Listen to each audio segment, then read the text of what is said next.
Kasi yung story na yan is coming from a trainer. Yung trainer is Eric Reed. Family sila ng mga nagtitrain ng mga horses. 2016, na-hit sila ng lightning storm sa Kentucky, Lexington, Kentucky. And then nagkaroon ng fire mismo dun sa barn nila. And then they lost 23 horses.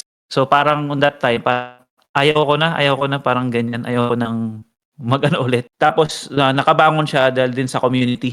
And then come 2022, bumili sila ng kabayo, which is yung nabili sa amount ng $30,000. Wherein yung mga kalaban niyang mga kabayo will cost, let's say, 3 million, 5 million. Doon pa lang makapasok sila sa derby itself. Napakalaking bagay na. Parang ano yun last minute kasi na-scratch daw. Yung term na ginamit is na-scratch yung huling player for unknown reason. Doon ang the last minute na nasali sila. And then sabi ng trainer, being on a derby itself is already an achievement. But if we don't give ourselves a preparation, 'di ba? Parang parang madidefeat yung purpose na nandun tayo. So we need to prepare. So nagprepare sila. Parang let's say nagrun lang sila sa barn nila. Sabi ko parang mananalo tayo dito, sabi ng trainer.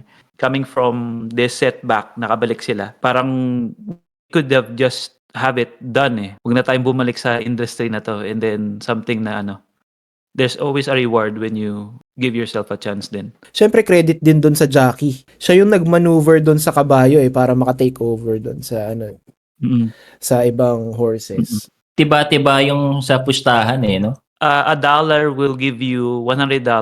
Kung tumaya ka ng $100, so $10,000. Oh, ito, ano daw, 80-1 yung odds. Grabe, laki nga. Oh. Long shot talaga. May stroke of luck sa story of may luck. May swerte talaga. Pero yun nga, like yung story of not giving up. So maybe it sounds like like a broken record na. Nagkaroon ng lightning strike, matay yung mga kabayo niya. Nag-participate pa rin siya. Hindi mo talaga malalaman kung kailan tatama yung swerte na yan. Dahil nga nag-participate pa rin siya. Ayun yung break niya. Law of averages lang yan din. Yeah, marami kang failures na pagdadaanan. Pero meron magkakaroon ka ng break. The stars have aligned di ba? Yeah. Na strike off yung dapat competitor doon, sila yung nakapasok. Alam mo yun? Hindi sila natakot na, okay, sige, let's join. Malaking bagay na yan, nakasali tayo sa derby.